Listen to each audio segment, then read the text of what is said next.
box for all of residential. I'm sorry, what was that? Click what? Go click the box where it says residential 413. I'm clicking it. Click the box. We're going to check that box. We're going to remove all these from check it. yeah. All right. And then go to the little trash can where it says remove. And hit checked. And hit OK. All right. We're going to start with a clean box. Now go click on their names, which should take you to their contact. Oh, no, you can just, yep. And then scroll down to the bottom. All right. So we have homes for sale is off. Then we have homes for sale, and then we have another one. So click on view criteria for one of those two searches. So I typed this in myself. Is that not what's supposed to happen? No, that should be fine. Okay. Revise criteria. Hit view criteria. Oh, that's fine. Oh, sorry, I'll go Fine, back. that's fine. No, you're Okay. fine.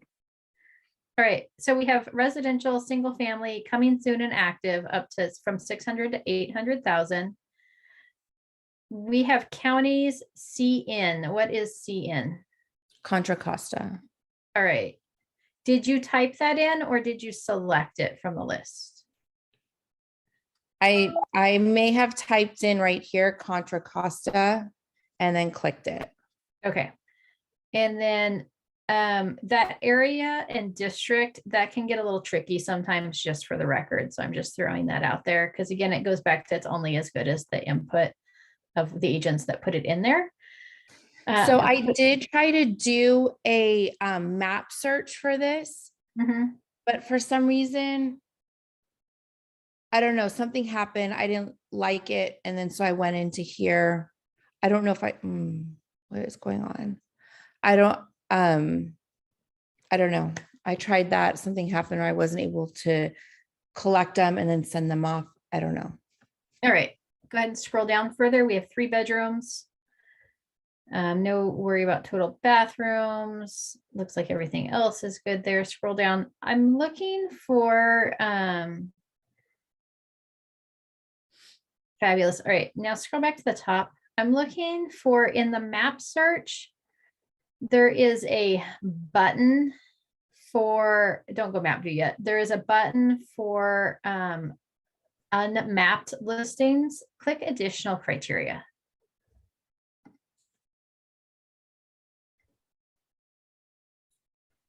My guess would be it's going to be on this one, maybe down towards the bottom.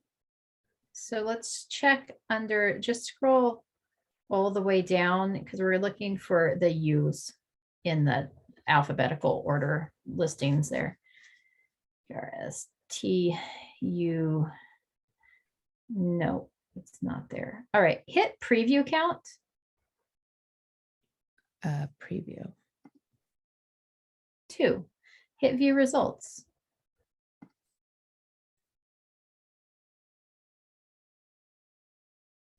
Are you looking for Pleasant Hill, California? There was, yeah. Okay. Hit update.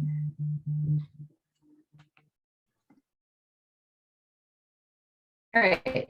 So we've got one there, although it said there was 2, but there's really only 1. So now it's not, oh, because 1 might be an agent recommended. You have some ones in there. All right, click back on their name. So that search looks like it's looking okay now, right? It does, yes. Just so you know, you can verify with Melissa. Sometimes magical things happen when I look at your computer with you. Okay, go to click on their names again. And scroll back down. But you saw the 400. Miracle. I did. All right, so now let's look at the view criteria for the second search down there.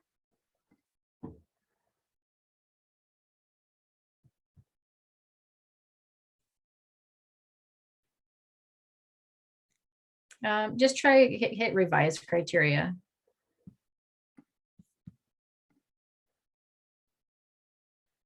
All right, so we have residential single family coming soon and active.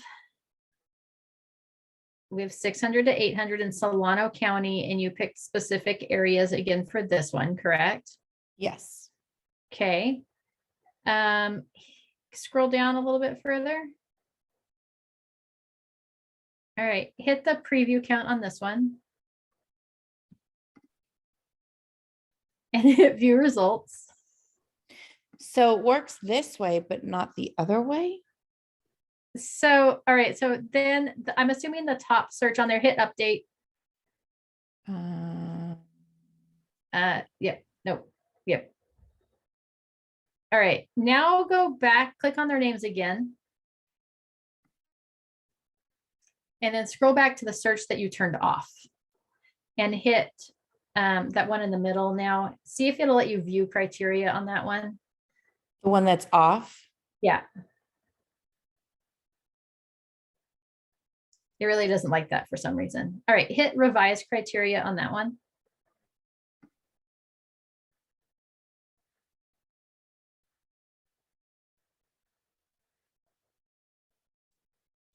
This one looked like it should have been Contra Costa 5400 as well. So it looks like the preview counts right, but for some reason it sent the 400. I don't know. My only thought would be, all right, so hit the back, go to searches. Don't even hit back, just go searches. All right, and then just go up to just normal searches and go to interactive map.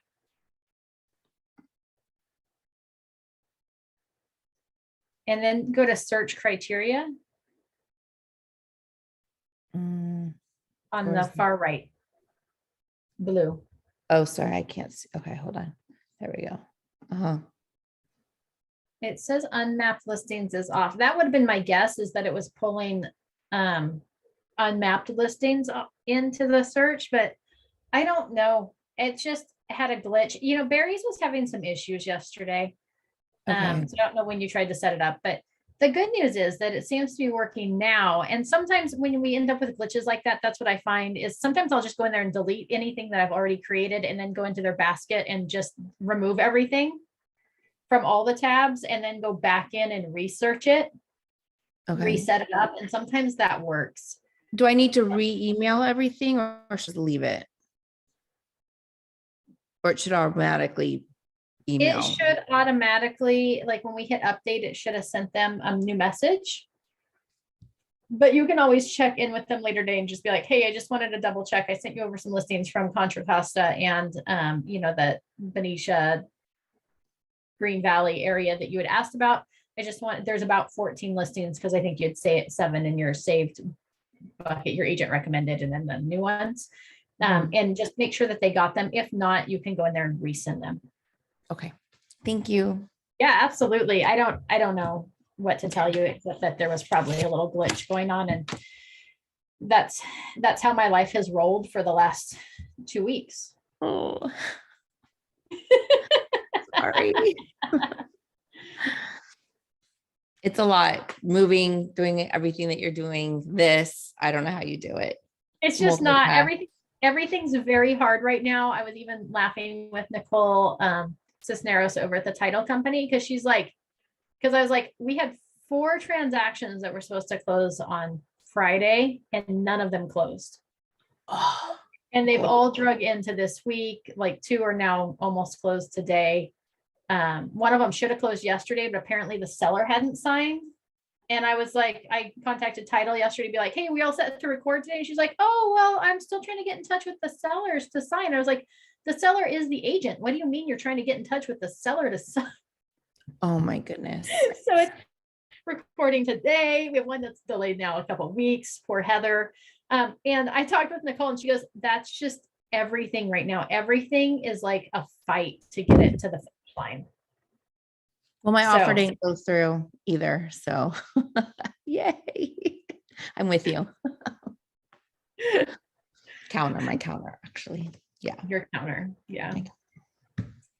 So yeah, so it's just, you know, obviously there's a little bit of a shift going on everywhere, and volatility in the mortgage market and everything, which is causing it just not move as smoothly as it should.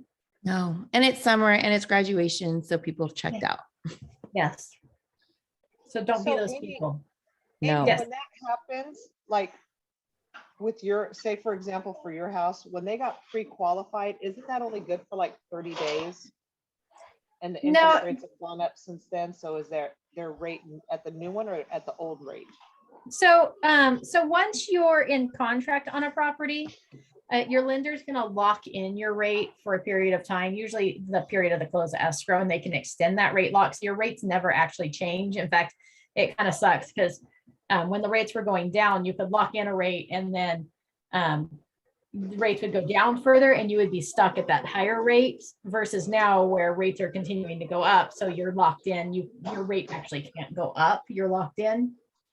And then if you reach the end of the rate lock period, then it has to be extended, which usually is a cost incurred by the lender. Sometimes they pass it on to the borrower, but oftentimes they can't do that. They just have to suck it up. Sometimes they ask the seller for it, depending on the reason for the extension of close of escrow, if it was a seller's fault. But yeah, I mean, if you've got somebody that's been pre-approved for a while, you should be checking in with their lender. If you're shopping at the upper end of their price range, you should be checking in with their lender on a regular basis to make sure what the upper end of their price range is every couple weeks, right? So if you've got somebody that's pre-approved up to 800,000 and you've been shopping right in that 750, 800 range, and they don't have an accepted offer yet, then you may want to contact their lender and just be like, hey, I know there's been some volatility in the market. I'm just double checking with my borrowers, with my buyers to make sure that 800 is still their limit, or is that adjusting? And you may want to check in too, like, hey, how have rates adjusted since you originally talked with them? Because if the rates have adjusted quite a bit since their original pre-approval, you may want to talk with your buyer again and have your buyer go back and talk with their lender to look at what their new payments are going to be. Because if they've adjusted quite a bit and you haven't secured them a house yet, they may decide that, hey, 750 is now our cap, not 800. We've got to come down because our payments jumped 200,000 or $200 with this interest rate hike, and we need to adjust it back down to keep our payment the same. Does that make sense to everybody? Yes, ma'am. Thank you. Yeah, so be checking in. Some lenders do have a lock and shop program that allows you to your buyers to go get pre-approved. They lock in a rate now, and then they can go shop for a certain number of days and keep that rate in place, where even if rates adjust, that pre-approval is still going to be good. So that might be a good thing to talk with your lender to see if they've got the ability to do that, or to see if might be a good idea to, if you don't have lender relationships, to find a lender that has a program like that. Because with rates continuing to be on the rise, somebody who decides to go buy a house today, if they don't get in contract for another 60 days, chances are their rate's going to be higher than it is right now. So something like that could be a good benefit of a reason to use a lender. Okay. Any other questions before we dive into today's content?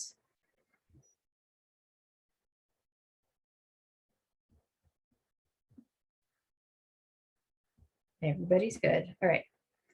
We're going to share this. All right. So there was a request to do like a mock buyer's presentation. So that's what we're going to do today.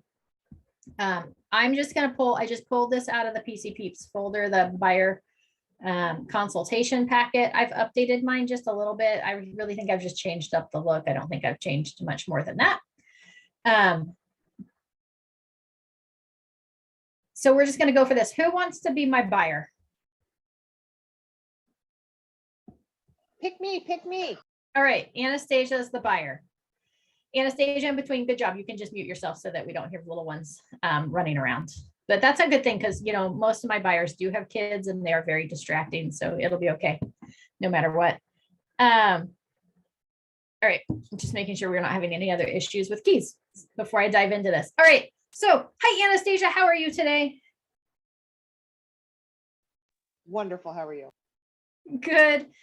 The reason that we're meeting today is we just wanted to have a chance to get together, talk about the home buying process, make sure that your understanding of it is accurate, Because oftentimes, what we see on TV is a little different than how it actually works. And especially if, on those, a lot of those house hunting shows take place in other states.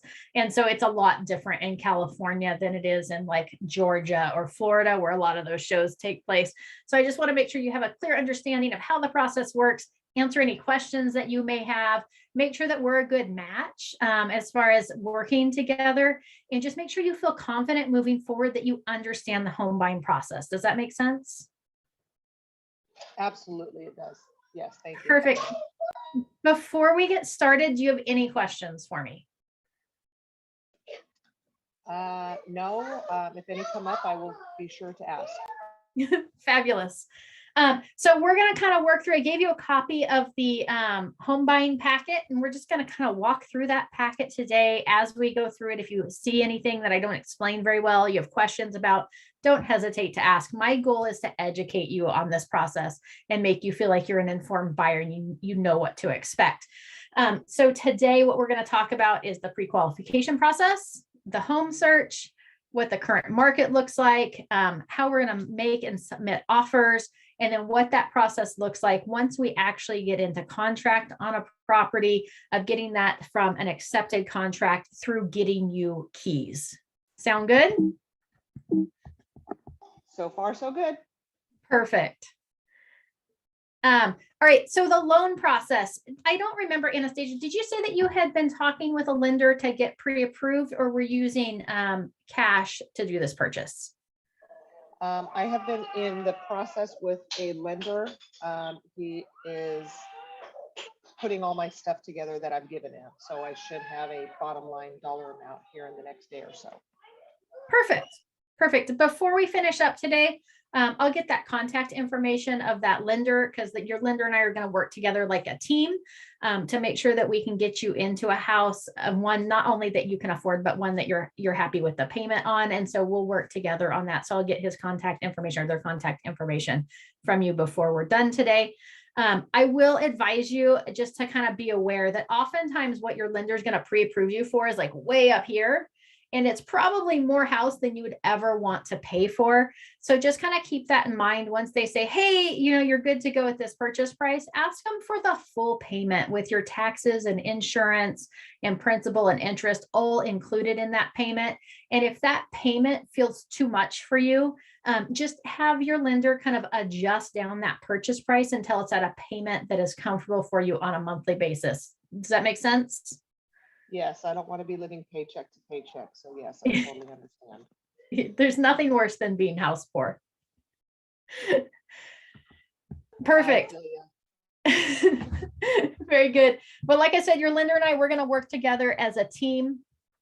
Your lender is going to ask for, I'm sure they already have up front, you said you got them a whole bunch of documents, your tax forms, your W-2s, pay stubs, bank statements, all sorts of things to prove that you're financially able to purchase a home. And as we move through this process, they may ask for updated documents after they issue that pre-approval. If it goes longer than a month of searching for a home, they may ask for updated bank statements or pay stubs. They may ask for letters of explanation regarding large deposits in your account or some other random stuff. So just kind of be aware of that. That's completely normal as part of the process.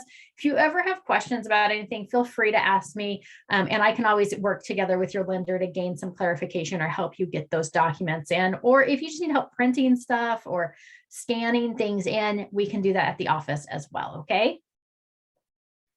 Yes, thank you. Perfect. Your lender is going to, hold on, because I haven't gone through this one in a while. I changed mine a little bit. We're going to come back. All right. The lender is going to issue that pre-approval letter. We'll start looking for homes is kind of how that process will work. That loan is kind of the first step in the process. We'll talk today about what you're looking for in a home.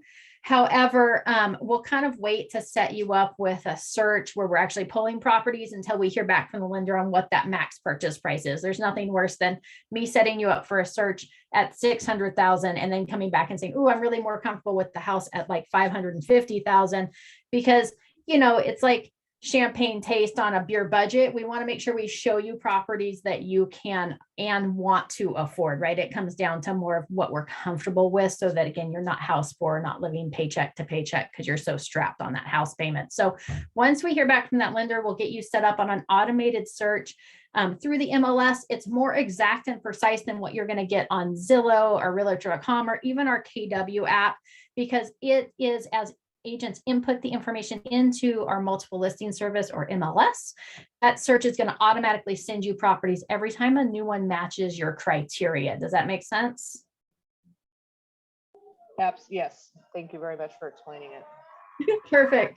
In addition to that, if you're driving around town and you see a house pop up and you see something with a sign in the yard, you see somebody who looks like they're thinking about moving, they're carrying around moving boxes, whatever that is, never hesitate to shoot me over the address and let me see what I can find out about that property for you. And I can help you purchase any home that you see on the MLS that you get through our automated search. If you're driving around, you see what we call a FSBO, or a for sale by owner property with a sign in the yard from the owner. We can investigate some off-market listings, new homes. So I can help you with your home purchase in any home that you would want to buy.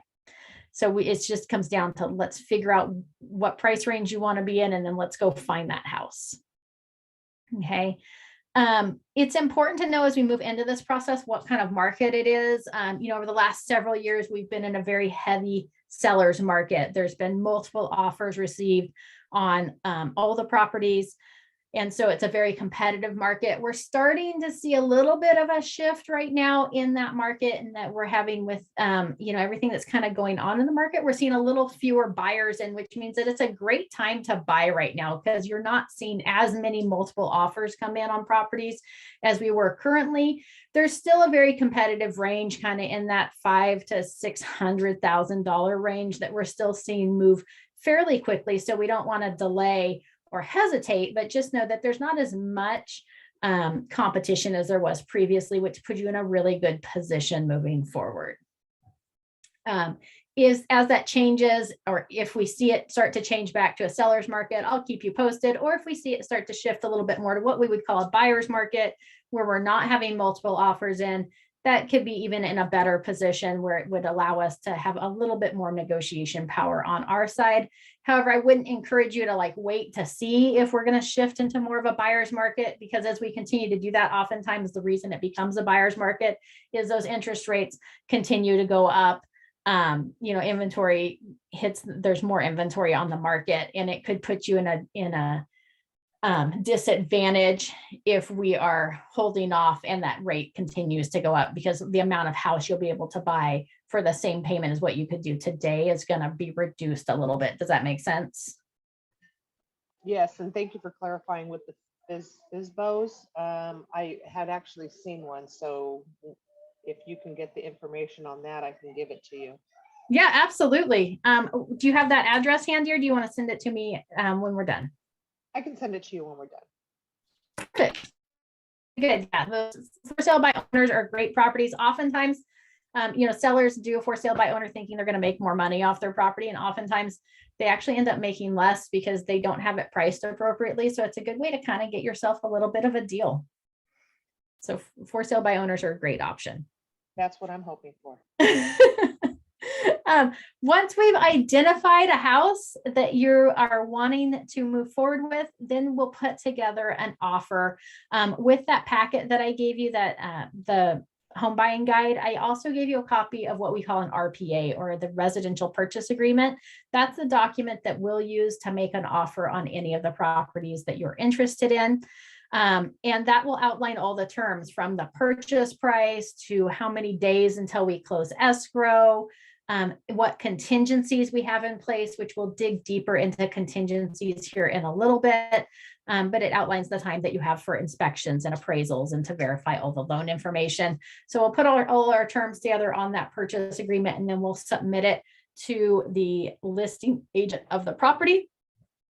Along with that offer, what I'd like to submit to them is a copy of your pre-approval letter from your lender stating that they verified that you're able to do that purchase. And then what we call proof of funds. And our proof of funds is your bank statement or retirement account or wherever you're going to pull those funds in for your down payment and closing costs. And you can black out your account number. It just needs to have your name and the amount, just showing that you have the cash in order to close the transaction. I'm sure your lender will go over this, but in addition to your down payment that you're going to make, you'll need about 2 to 2.5% of the purchase price in closing costs. And that covers things like your lender fees, title and escrow fees, prepaid interest, because when we close escrow on the property, you'll prepay the interest through the end of the month for the month that we're closing.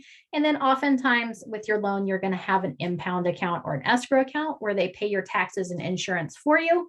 So we'll pay a year's worth of homeowner's insurance at the close of escrow. That's part of that 2.5%, as well as setting up what we call an impound account for taxes and insurance. So your lender has the money to pay those amounts when they come due again. Does that make sense? Yes, it does. Perfect. Thank you for explaining it to me. Absolutely. So we'll submit that offer to the other agent, and the seller will have the ability to make a response to that offer. Generally speaking, before we draw up that offer, I'm going to have a conversation with that other agent, kind of see if they have any other offers in hand, make sure we know when they're going to review offers, because some agents will review them right away and others will have a specific date and time that they're going to review offers. And then we'll kind of find out what's important to the seller. We want to balance what's important to you with what's important to the seller to try to get your offer accepted. So sometimes sellers may need like a quicker close of escrow or a longer close of escrow. They may need a period of time, maybe after close, like 2 to 4 weeks, where maybe they remain in possession of the property, kind of like a renter, while they transition to their new home. We find that a lot in this area, especially with the high military community, that oftentimes we have military members that are PCSing to other areas or getting transferred, and they want to sell this home and they're trying to close on another home wherever they're moving to. And so oftentimes they want to stay in the property for a couple of weeks after the close of escrow. But we can talk about that a little bit more as those come up on a property by property basis. And does it work the same way with those, is the for sale by owners? It does work the same way with for sale by owners. Okay. Yep. Okay, thank you. Absolutely. In addition, so your seller can either accept your offer, which means that we are in contract and moving forward, or we're opening escrow. Or they could reject your offer. Maybe they decided to move forward with another offer. Maybe your offer just wasn't quite what they were looking for. We try to avoid that.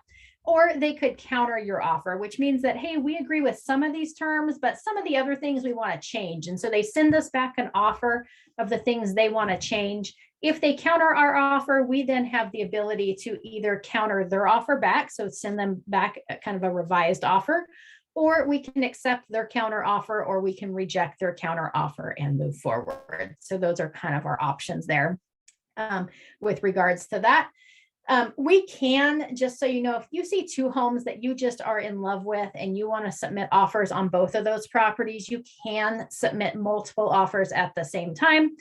I don't recommend it, as it kind of can get a little touchy, but if we are in that situation, just know that there is a potential there, especially with more and more of our listing agents kind of waiting and all reviewing offers on the same day. You don't want to miss out on a property. And so if we come into that situation, just know that is a potential option that we can talk about further as we get there. Okay? Yeah, sounds good. Perfect. All right. So once we have that accepted offer, as I mentioned, we're now in contract and we open escrow. And that's kind of when everything starts. It gets a little crazy, especially for those first like 10 to 14 days of our accepted offer. One of the things that'll happen right away is a good faith deposit will be due to the title company. And so that good faith deposit's due within 3 days of an accepted offer. Needs to come from a bank account that your lender has record of. So you can't pull it out from underneath your mattress or out of your freezer, because the lender is going to want to see that that actually came from you for that deposit. The deposit gets held by the title company, which is our neutral party in this transaction. They handle all the documents and all of the money and make sure that everybody's in agreement. And they handle that good faith deposit for you. They'll hold it for you. And at the close of escrow, that good faith deposit will count towards your down payment or your closing costs. And if the, your down payment and closing costs plus your good faith deposit is more than actually what's due, it gets refunded back to you. Our good faith deposit is there just to tell the seller that, hey, we're good. We're going to be moving forward with this purchase. We're serious about it. If at some point during the contract period you decide to cancel and we're in breach of contract, which means that we're outside of our ability to be able to cancel the contract, which comes into play here in a minute. I'll talk about that as we dive into contingencies. Then the seller would be able to keep your deposit. My goal is to be the protector of your deposit and make sure that that deposit goes back to you either in the form of down payment or closing costs, or in the form of a cancellation that you get a check back in that good faith deposit. I have yet to lose a deposit, so I'm pretty good at protecting your deposit for you. Do you have any questions about that deposit? No, you said we're going to go into more detail here. Yep, of how to protect it. All right. Absolutely. So that good faith deposit's due. Your lender will start the loan process. They'll get a copy of that accepted contract. They'll send you over initial disclosures to sign off. And so, kind of, they'll lock your interest rate in. So you'll know what rate you have, what your closing costs look like, what your official down payment is, and kind of review all those disclosures with you. That's also a time that they're going to ask for some of those updated documents so they can submit your file to the underwriter. The appraisal gets ordered by the loan. So one of the contingencies that we usually have in place when we do a purchase is the appraisal. And that appraisal gets ordered by the lender, and it's just another opinion of the value of the property. So usually when we put together that offer, we put together like a 14-day, what we call an appraisal contingency, meaning that your offer is contingent on the house appraising at contract price. Or in some cases with multiple offers, sometimes we do what we call appraisal guarantees, or we say, hey, we're willing to pay, X number of dollars over the appraised value if it comes in low. Again, we can talk about that on a house by house basis as it comes up. Just kind of know there's some other little things in there, but the appraisal contingency protects you in the case that the appraisal comes in low. It gives us the ability to renegotiate that contract with the seller, or it gives us the ability to cancel the contract if it came in too low and we didn't reach a revised purchase price with that seller. In the instance that appraisal comes in above contract price, above what we're in contract for, the seller has no ability to rewrite the contract based on a higher appraised value. Okay. And then again, like I said, we have that. Did you have a question? If I have a family member that's an appraiser, can they do the appraisal, or do I have to go with whoever you guys pick? So they have to go with, you'll have to go with whoever the lender, whoever accepts the lender's job that they put into a system. So back in the day, back in like 2006 and 2008, we used to be able to handpick our appraisers, which was half of what led to that whole crash in the market. Was we would call up the appraiser because Anastasia has a family member that's an appraiser and be like, hey, we need the appraisal to come in at this price. Can you make that happen? They'd be like, yeah, we can do that. We'd be like, perfect, go do the appraisal. And so we were what we called bumping appraisals to unrealistic numbers. And so when the market crashed back then, they took all of that out and they created third-party appraisal systems. So if you asked your appraiser family member, they're part of the appraisal system, and the lender puts the order into the system, and it gets put out there for any of the appraisers to pick up that's in that system and complete that appraisal process. So it goes into a non-biased system where we don't have contact with the appraisers. Okay, perfect. Thank you for explaining. Absolutely. That appraisal is going to cost you, this packet's kind of out of date. It says $450 to $600. Your appraisal is going to cost you somewhere between $600 and $750, usually on a regular residential appraisal right now. And that'll be one of the fees that your lender goes over with you in that initial disclosure process.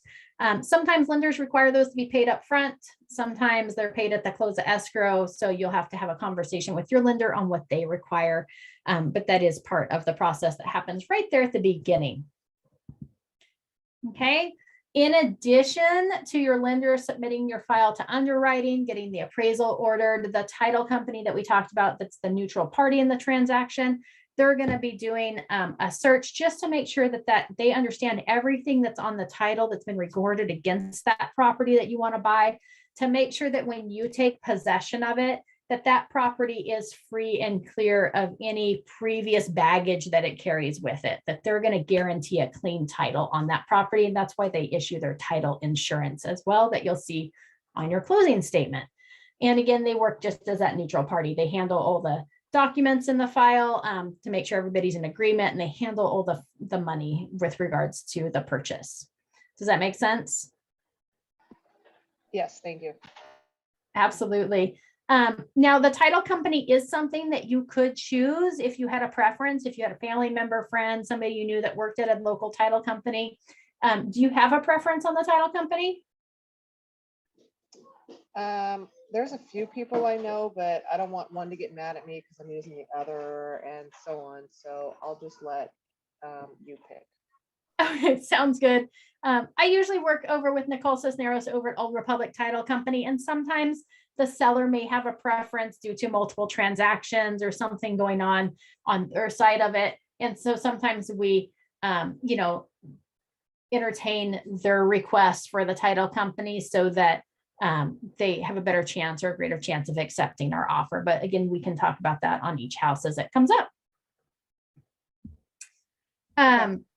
Perfect. So in addition to the loan process rolling, the title company doing their thing at the very beginning, we'll also be doing inspections on the property. Now, Anastasia, I know that at some point, did you mention that you were going to do a VA loan? Yes. Okay, that's what I thought you had said. So fabulous benefit that your family gets for serving our country. Thank you so much for that.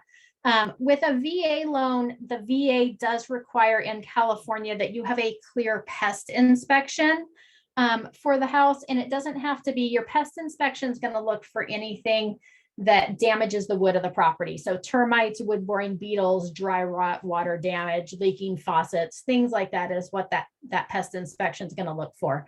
Most of our lenders nowadays, they don't require everything to be taken care of on that pest inspection, but what the VA really cares about is whether or not there's an active infestation of like termites and wood boring beetles. So oftentimes, as long as we don't have something like that going on, the VA's good with moving forward with that purchase. But that is one inspection that, generally speaking, you as the buyer will have to pay for, that's required by your lender. And that pest inspection usually runs between $100 and $150. Outside of that pest inspection, all the other inspections that we recommend are going to be optional inspections. So it's kind of whatever you're comfortable with and whatever you want to move forward with.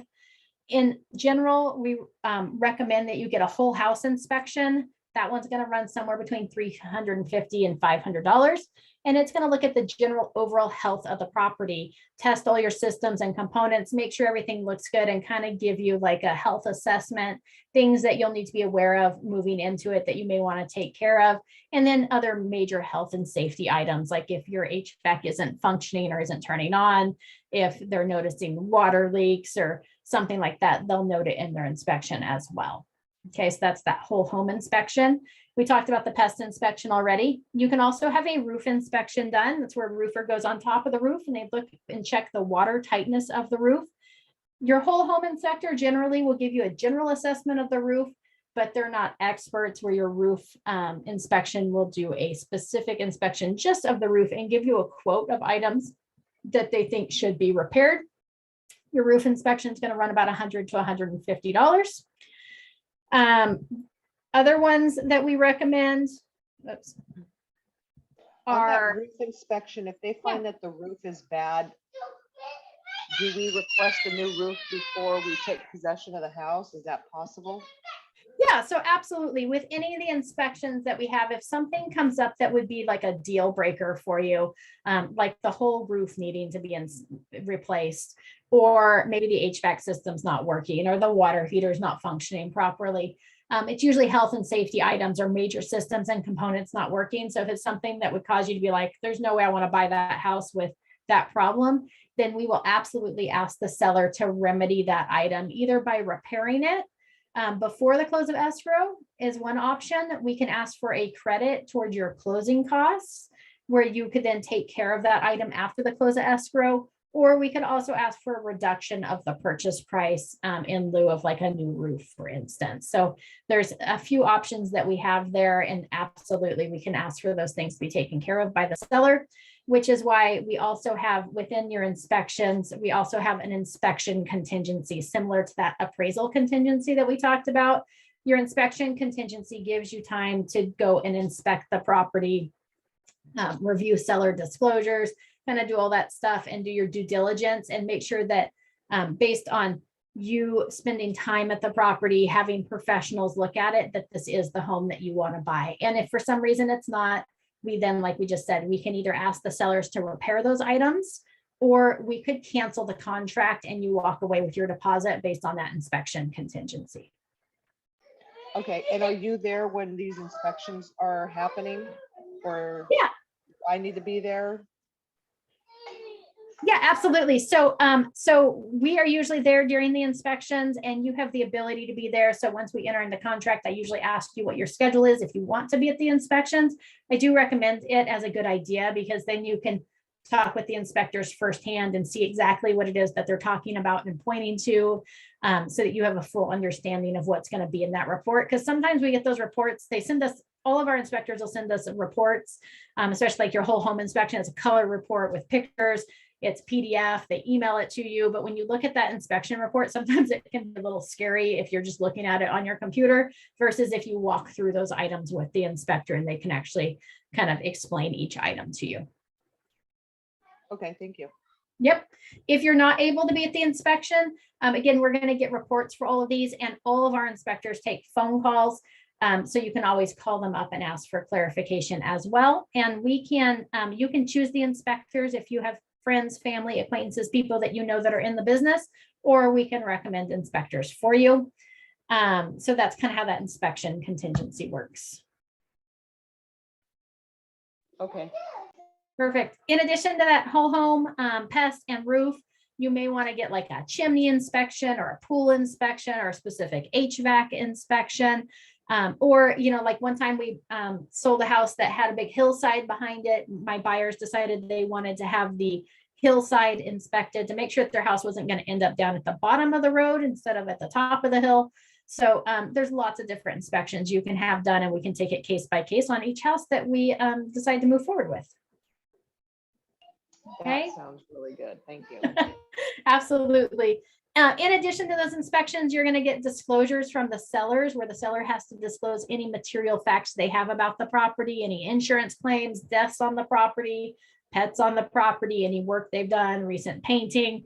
So they're supposed to disclose any and all information they have regarding the property. Sometimes those reports are really detailed and sometimes they're a little lacking. So just to give you a heads up on that, which is why we usually have that inspection contingency, so you can dig in to the property yourself instead of depending on the seller. Okay. Perfect. Sounds like you've done this a time or two. A couple times. Some other things that you'll see come across your plate, or is if the house is in like a townhome community or a condo community, they may have a homeowners association. So we'll get documents there going over the rules and regulations and the financial stability of that HOA. And then most properties in town have what we call CC&Rs, or covenants, conditions, and restrictions. And we'll get a copy of those as well. It's usually things like you can't park a motorhome in front of your house for longer than 2 weeks, or you can't paint your house bright pink. They're really there just to ensure the future value of the neighborhood. The CC&Rs are kind of like HOAs, but they're a lot harder to enforce because they don't have a board of directors or anything associated with it that's overseen like an HOA does. So you've got your CC&Rs, and you're kind of depending on the cities to help you enforce those if anything came up. But just know that most homes have CC&Rs on them. And things like, you know, some other things that you might see on a CC&R is like you can't have a horse in your backyard unless you call it like a 4-H project. So just some little tidbits there. That's a deal breaker right there. Right. Some other things, it's a natural hazard zone disclosure report. We'll get a copy of that. It just discloses whether the home's in a high fire hazard severity zone, a flood zone, whether there's endangered species living in your backyard, things like that you'll see on your natural hazard zone disclosure report. And then again, buyer investigation. And your buyer investigation doesn't just stop with inspections. I encourage you to go stalk your home. When you're in contract on it, go get food, take your lunch to go and go sit in the neighborhood, different days, different times, over the weekends, evenings, see what's going on in the neighborhood, see how often the dog across the street barks, make sure you know who's walking up and down the street all the time, and make sure it's a neighborhood that you're comfortable living in. Any of those things come up, the sky is too blue, the street's too black, that would give us the ability to be able to cancel under that buyer investigation contingency. What about the Megan's Law? If I find out that there's too many 290 registrants on Megan's Law in my neighborhood, is that a reason to be able to back out? Absolutely. Check that before I put an offer. Yeah, I would highly recommend checking it before you put in an offer, just so we don't waste too much time on inspections or appraisal on a property that then you determine has too many registered offenders living nearby it. But yeah, if we got into contract on a property and you decided that you had forgotten to check it and you wanted to check it, that would be a reason. Basically anything under that buyer investigation contingency, kind of anything and everything falls underneath that. It's kind of all encompassing. Okay, thank you. Yep. So once we complete those inspections, now what we kind of talked about the repair request already, where we could ask for repairs to be completed or reduction of price or a credit towards closing for any of those big deal breaker type items that would cause you to want to cancel the contract. And then we have those contingencies. So we kind of talked about the appraisal contingency. We talked about that inspection or investigation contingency. And then we also will have in place a loan contingency, just ensuring that as your loan goes through that first underwriting process and comes back with what we call conditions or additional things that the lender needs to prove your eligibility, that if something happened with your loan during that time, that we could cancel. And again, those contingencies are in place to ensure that we get your deposit back. That's what protects your deposit. Our loan contingency usually runs 10 to 14 days. Our appraisal contingency usually runs about the same. And then our inspection contingencies usually about the same as well, about 10 to 14 days. And those contingencies, they don't just magically remove themselves once that 10 or 14 day period elapses. We actually have to remove those in writing. So if we need more time to dig into something, we can ask for an extension, or even if we make it on day 15, we decide we want to cancel, we can still do that as long as we haven't removed that contingency in writing. And then you would still get your deposit back. Does that make sense? Absolutely. Perfect. Once we have all of our inspections, the title company does their due diligence in the search of the property, and they deem that the property is insurable and they can deliver it to you with a clean title. Your lender does all their underwriting process on your file, collects additional documents from you. Then they'll issue what's called a clear to close, or our CTC is what we also call that, a clear to close. And they'll send you electronically, usually via email, a closing disclosure, or the CD that you're going to acknowledge electronically that you received. And that's going to go for all your final closing costs, verify your interest rate, your payment, and any funds that you need to go to close will all be in that closing disclosure. Once you receive that closing disclosure, then we get to wait 3 days to review all those documents before we get to move forward with actually closing and getting you keys. It's usually during that 3-day period. That's usually when we go ahead and get the signing scheduled. And you can either sign at the title company, or kind of at your house, or at your place of work, or even at our office, whatever's kind of most comfortable with you. But that's going to be with a licensed notary, is who does our signings and our closing paperwork through the title company. And it's kind of a big stack of papers. It'll take you about 45 minutes to an hour to sign everything. We counted it once. It was about 82 signatures and initials. So it's quite the stack of papers. So that one cannot be done on DocuSign? It has to. That one will not be done on DocuSign. It'll be done in person. Okay, so no vacations until no vacations. If you are on vacation, we know you're coming up and you're going to be gone during that period when we're getting ready to close. Then we can either ask for an extension of the close of escrow. If your lender's ready, we may be able to close early, or we can actually send a mobile notary to anywhere in the United States. We can do it overseas too, but that becomes a little bit more complicated. But if you're going to be, in Tennessee for a couple of weeks, we can have a notary sign you in Tennessee. Okay, thank you. Okay. Usually what happens is on the shows, if you watch those, right, they sign and then they get keys right away. That's not how it works in California. What happens in California is we sign one day, then they send all those documents back to your lender for review. So usually then 24 hours later, your lender does what we call funds the loan. And that means they've wired all the funds that to the seller through the title company, and the title company holds those until we are on record. So we usually sign one day, we get funded the next day, and then usually we can record that same day that the funds are wired to the title company. On the day that you sign is when we usually recommend that you either show up with a cashier's check for any funds that are remaining due for your down payment and closing costs. With a VA loan, you're not going to have a down payment. It'll just be closing costs, or you can wire those funds as well to make sure that all your funds are sitting in title ready to close. And then we'll record. And once we're recorded or on record, that's when you actually get keys to the property. So it's a little bit of a 2 to 3 day process after you sign to get those keys. Any questions about that? Exciting. How exciting. We'll do a final walkthrough as well, sometime between that clear to close and before we're on record, just to verify the property's in the same condition as the day we put the offer in. And if the seller was supposed to do any work on the property, that all that work was done as anticipated. So that's where we'll do our final walkthrough, and then we'll do that closing. What happens if they any of the appliances that were supposed to stay? Yeah, so absolutely, we negotiate those in.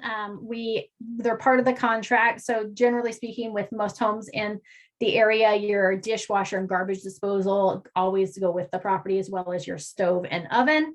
Your refrigerator, washer, and dryer are usually negotiable. And if any of those are gone that we negotiated or that should have stayed, like your stove or your fridge, when we do our final walkthrough, then we have a very intense conversation with the listing agent to try to get those back, or to get you one's replacement of equal value. And if we are unsuccessful, the next step on something like that would be we would go to small claims court to get you the funds in order to replace those appliances. I have yet to have an appliance walk out the door that wasn't supposed to on any of my closings. However, I do know agents that have had one or two. It usually happens during the rent back period, and the seller just forgets, or they're not there when the movers are loading their stuff up and they load up the refrigerator. So usually it's a pretty easy fix. I've had yet one that goes to like a small claims situation to get it remedied. Okay, thank you for that. You're welcome. We try to remind the agent when we're coming up on closing, like, hey, just a reminder, the fridge, the washer and dryer are supposed to stay with the property. So they can remind their clients as well. But that's a really good question. Once closing happens, that is when you get keys, as we discussed. Super exciting once we're on record. For as far as giving notice on your current living situation, we recommend that you don't give notice to your current landlord until you remove all of those contingencies off the property. We know 100% our inspections are done, our loan is good, the appraisal is good, and we're going to move forward with this property.